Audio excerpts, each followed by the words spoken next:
welcome to Scuba Tune In Tuesday. My name is Chris. I also go by TaterBelle. You probably have heard of me or seen me around. I get asked all the time, where is my favorite place to dive? And I say, without hesitation, hands down, it's the Philippines. I've been 3 times. I love it. Absolutely love it.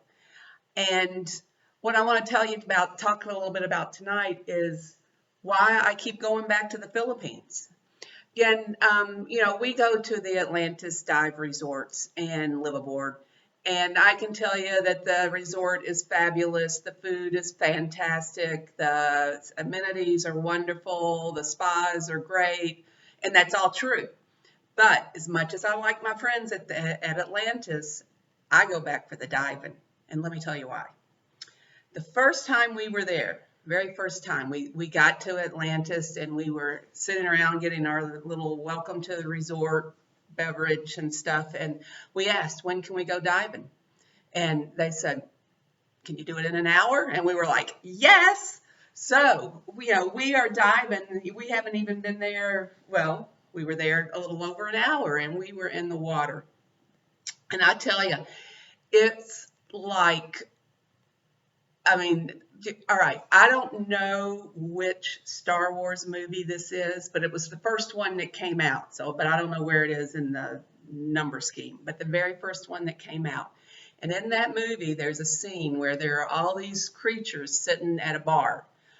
Those creatures are in the Pacific Ocean in the Philippines. I'm not kidding. They are you see the strangest, most bizarre looking stuff on these dives in the Philippines. Weird looking stuff, and I'll tell you a little bit more about that. But all right, so you see that in the Philippines, and so on my very first dive, I've been there a little over an hour. I'm in there diving, and I'm from Kentucky, and I like the Kentucky Derby, and I like Kentucky Derby hats, and I'm on this first dive, and the coral head is covered in crinoids. Crinoids of all these different colors, and they're all different sizes, and they're twittering and flittering and doing this and doing that. And I thought, Kentucky Derby hats. This is the Kentucky Derby of diving. So, I was sold. It was like my very first ocean dive on that dive. I was hooked right then and there. Another thing about, so that's, the crinoids and the colorful crinoids and being able to dive the very first time. But we went on, later on in the trip, we went to Apo Island. And I've been to Apo Island now 3 times too. I've been every time. And, when you're diving in the Bahamas, and you get your dive briefing, they'll say, oh, it's scattered coral heads. No. Apo Island is a solid blanket of coral. Solid blanket. You don't see sand. You don't see anything. It's just coral. It is fabulous. Absolutely fabulous. So I didn't want you to think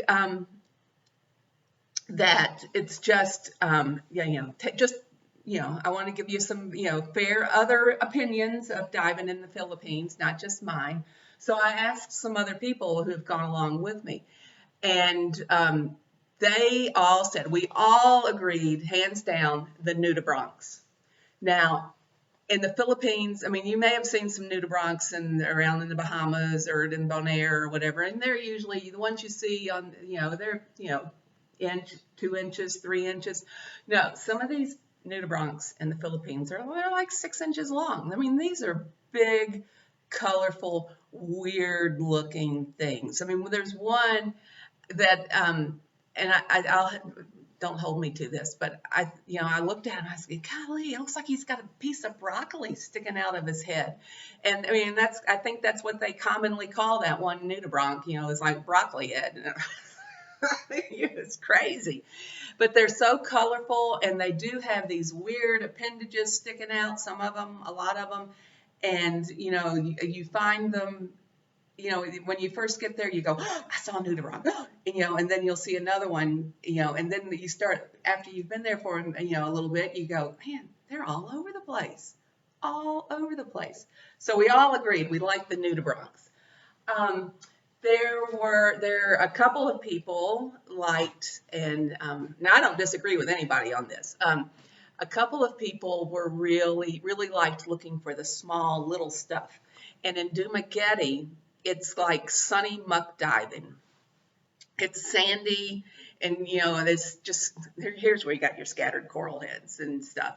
But you'll find these teeny tiny little crabs and um, just tiny stuff.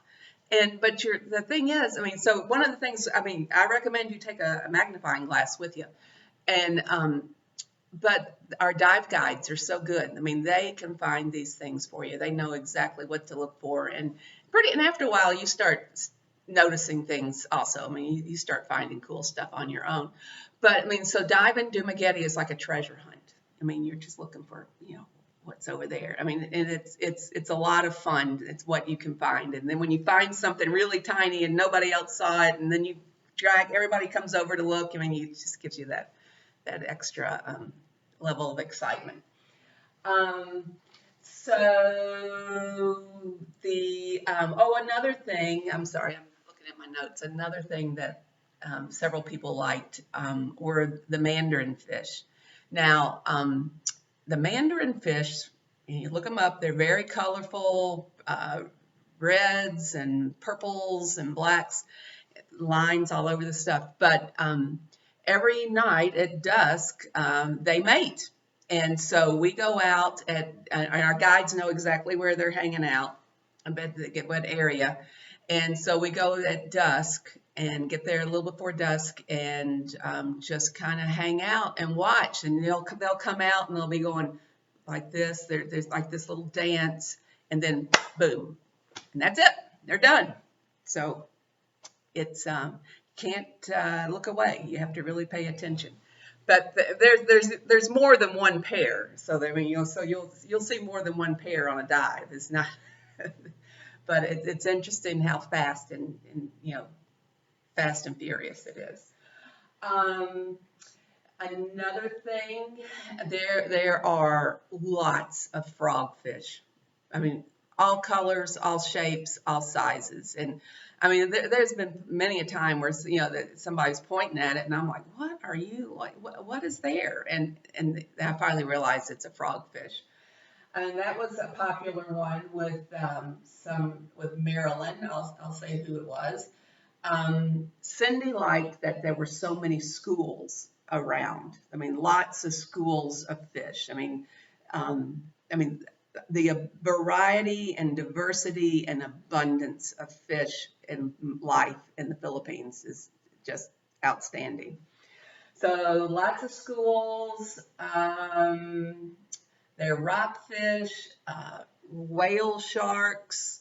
On this trip that's coming up, I think we're going to there's a whale shark encounter that we may be able to do. I'm not sure if that's cool, if we're doing that or not. But snorkeling with whale sharks is a lot of fun. On our last trip to the Philippines, we went to Tubataha, which you can only go there at certain times of the year, and because it's so remote. And on one of our very last dives of the trip, we were out just cruising along a wall, and this whale shark came cruising right over us. It was so cool, so cool. Because I've been around whale sharks, and I know some of y'all have probably been to the Georgia Aquarium, where whale sharks are guaranteed, the only place you're guaranteed to see a whale shark.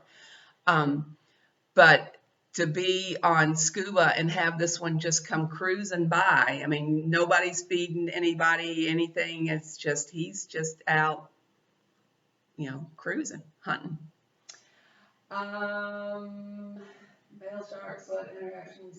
Okay, so that's why I go back. I go back for the diving. Yes, the resort is fabulous. One of Sarah Lynn's favorite things was the very first day she was there at Dumageddon. She had an oceanfront room, and she went out and sat on one of the lounge chairs, and then she went and got a coffee from the restaurant and then came back and, you know, continued. This was at dawn, I mean, or yeah, sunrise. And the next day she went out, and one of the waiters, the staff had seen her the day before, and so the rest of the week he brought her coffee every morning. So it's a fabulous resort. You'll get to see lots. The Azores liveaboard is, you know, fully appointed, luxury, hot tubs, fabulous food. I can't keep, you know, fabulous food is always a good thing. But the diving is what keeps me going back for 3 times. And I plan to go back again very soon. So thanks for listening to me talk about my favorite dive sites. And we're going to, like I said earlier, we're going to the Philippines a year from now in September of 2021. Our next trip is a little bit closer. We're going to Pennyroyal on October 24th for the Halloween Fest. That should be a lot of fun. We're going to carve pumpkins underwater. We've got a haunted trail that we're going to dive at night. So it's a one-day trip. So I'd like to invite you to follow us on Facebook, Instagram, and Twitter, and check us out on our website, easydiversmemphis.com. And if you ever want to talk about diving in the Philippines, just ask.